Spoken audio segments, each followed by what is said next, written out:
raditu billahi rabba wa bil islami dina wa bi muhammadin nabiyya wa rasula rabbi zidni ilma warzuqni fahma amin. Baik, semoga pembelajaran kita kali ini diberi kelancaran oleh Allah Subhanahu wa taala. Kita akan mendalami pembelajaran satu ya Mas dan Mbak, yaitu Nabi Muhammad teladanku. Dan ini pendalamannya Pak Anto ambilkan dari lagunya Habib Syekh. Ya, salah satu dari lagunya Habib Syekh. Karena yang dalam buku pembelajaran itu kurang mendalam. Ya, ini pendalamannya dan Pak Anto berikan salah satu referensinya gitu ya. Baik, ini adalah belum. Nah, ini adalah menghayati ya, menghadapi kisah hidup Nabi Muhammad ya dengan lagu Rohatil. Pasti semua udah tahu ya. Dan ini Pak Anto akan menyanyikan satu bait pada awalnya saja. Ya, nanti Mas dan Mbak juga tugasnya menyanyi ya lagu ini. Tidak harus hafal, tidak apa-apa. Silahkan ini dicatat. Jadi nanti di video sambil membaca tidak apa-apa. Ya, sebisanya, semaksimalnya yang jelas. Kalau yang sudah hafal bisa nyanyi. Tapi sudah paham lagunya tetapi harus membaca, ya silahkan, apa-apa. Yang penting kalian perform diri kalian sendiri. Pak Anto ingin penilaian langsung dari Mas dan Mbak. Karena kalau tugas yang diberikan itu ada yang malah dibuatin orang tuanya, dibuatin kakaknya, ya. Tetapi untuk kali ini harus kalian sendiri, begitu. Oke, kita masuk ke materi. Nah, ini adalah lagu yang pertama yang akan Pak Anto kasihkan contoh lagunya bagi yang belum tahu. Mas dan Mbak nanti silahkan menyanyi ya. Ini dari sini juga boleh, dari bait 1. Dari bait 1 juga boleh, langsung mulainya dari bait 2 juga tidak apa-apa, silahkan. Yang penting kalian bisa mencatat ini dan divideokan. Baik, Pak Anto beri contoh ini yang pertama. Rahatil atyaru tashdu lilayalil maulidi wa barikun nuri abdu min ma'ani ahmadi wa barikun nuri abdu min ma'ani ahmadi bilayalil maulidi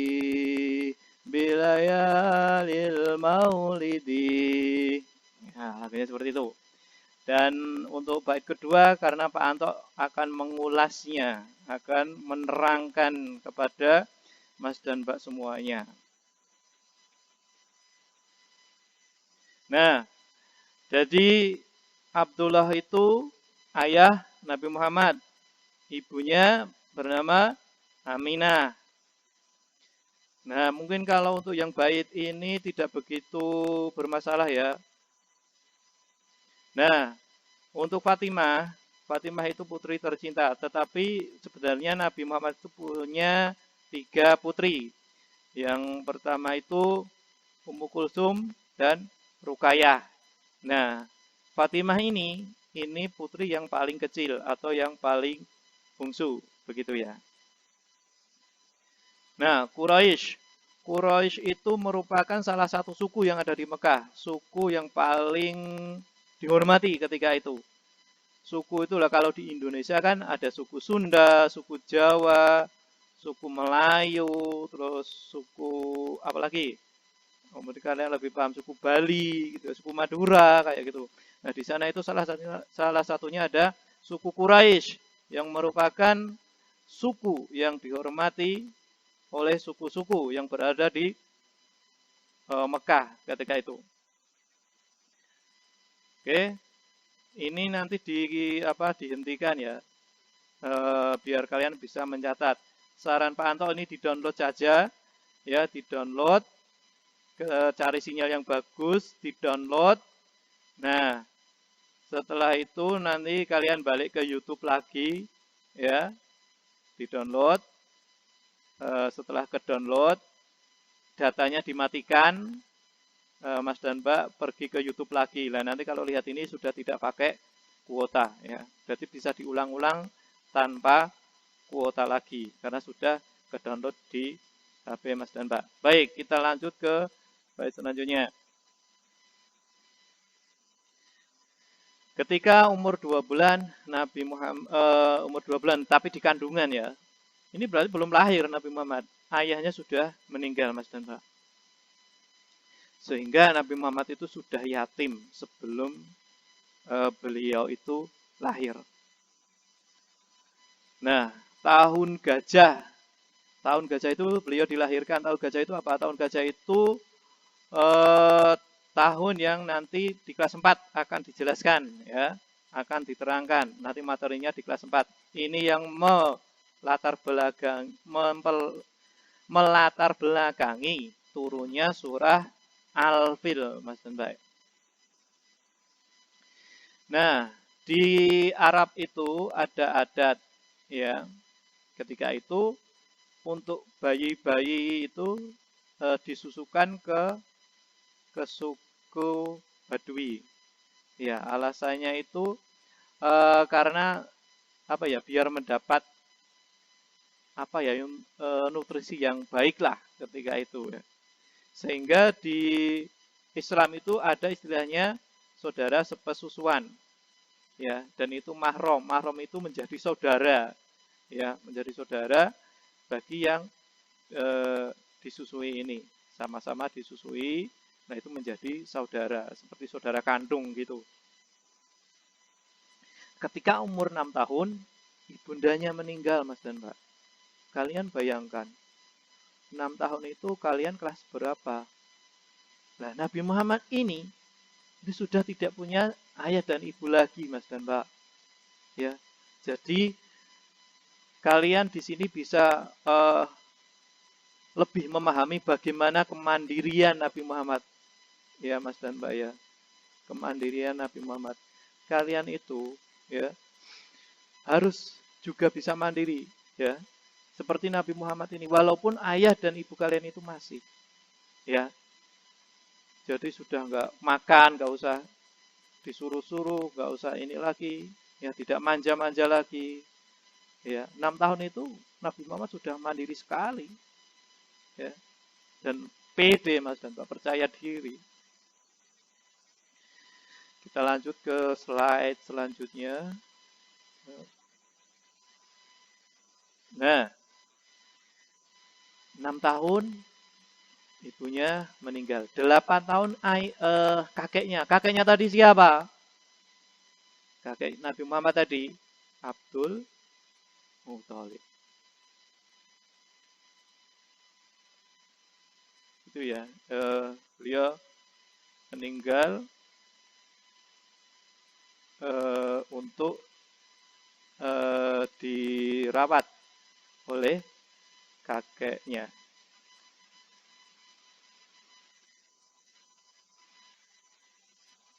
Nah, setelah itu Nabi Muhammad dirawat oleh pamannya, si Abu Thalib ini.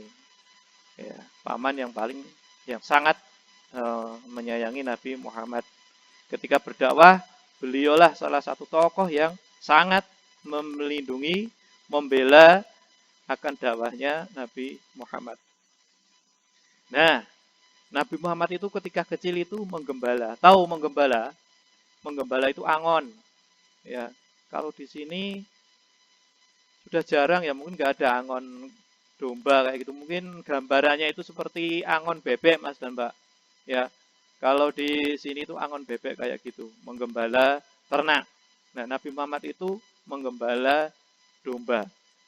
Dan berdagang ketika remajanya Indonesia, remajanya kita beda sama remajanya Arab ketika itu. Remajanya itu ketika umur 12 tahun. 11, 12, 13 gitu Mas Mbak. Itu Nabi Muhammad sudah berdagang. Berdagang dari Mekah ke Syam, ke Yaman, kayak gitu. Kalian coba lihat di peta, kira-kira jarak antara Mekah ke Yaman, Mekah ke Syam, kira-kira berapa kilo? Ya. Coba lihat peta. Itu Nabi Muhammad sekitar umur ya 11, 12 lah. Itu sudah berdagang Mas dan Mbak. Dan selanjutnya nanti kalian bisa mempelajari bagaimana manajemen Nabi Muhammad ketika berdagang Mas dan Mbak.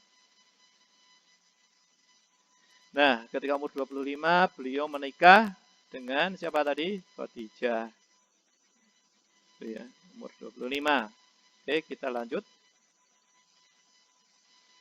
Di umur ke-30 ini dia mempersatukan bangsa. Jadi ketika itu ada kejadian Mas dan Mbak.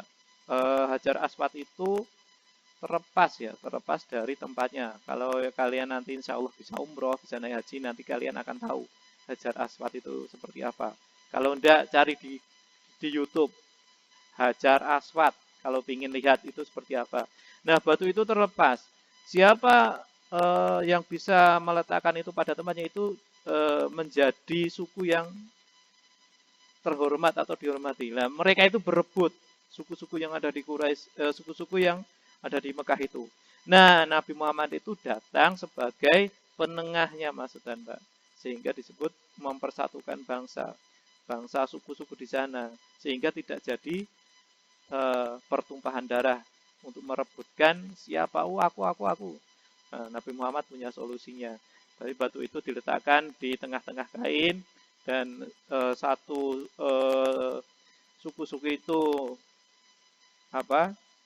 memberikan wakilnya ya untuk membawa batu itu dan akhirnya tidak jadilah peperangan itu gitu ya. Nah, ketika umur 40 tahun Nabi Muhammad ini mendapatkan risalah kenabian ya. Itu wahyu yang pertama kali turun itu surat Al-Alaq, Iqra bismi rabbikal ladzi khalaq ayat 1 sampai 5 di Gua Hira. Inilah risalah pertama kali, risalah kenabian Nabi Muhammad sallallahu alaihi wasallam. Nah, Nabi Muhammad itu menjadi rasul akhir anbiya, akhir para nabi. Jadi ya sudah, Nabi Muhammad itu nabi terakhir. Tidak ada nabi dan rasul setelah itu. Kalau ada pasti itu nabi palsu. Ya. Nah, ini Pak Anto ada bait tambahan. Ini yang buat Pak Anto. Ya. Nah, jadi kalian bisa tahu dari sebelum lahirnya Nabi Muhammad sampai Nabi Muhammad itu wafat. Jadi Nabi Muhammad itu wafatnya umur 63. Ya, mewariskan dinul Islam untuk kita itu, untuk kita. Jadi Nabi Muhammad itu kan mewariskan dinul Islam. Bagaimana mempelajari dinul Islam? Di Wataku Siwa kemarin dijelaskan kan bait terakhir Quran, Sunnah, Qiyas, Ijma, itu kan. Nah, itu dengan cara itu kita mempelajari ya dinul Islam ini agar bisa sesuai seperti apa yang seharusnya dilakukan ya. Bisa sesuai dengan yang Nabi lakukan.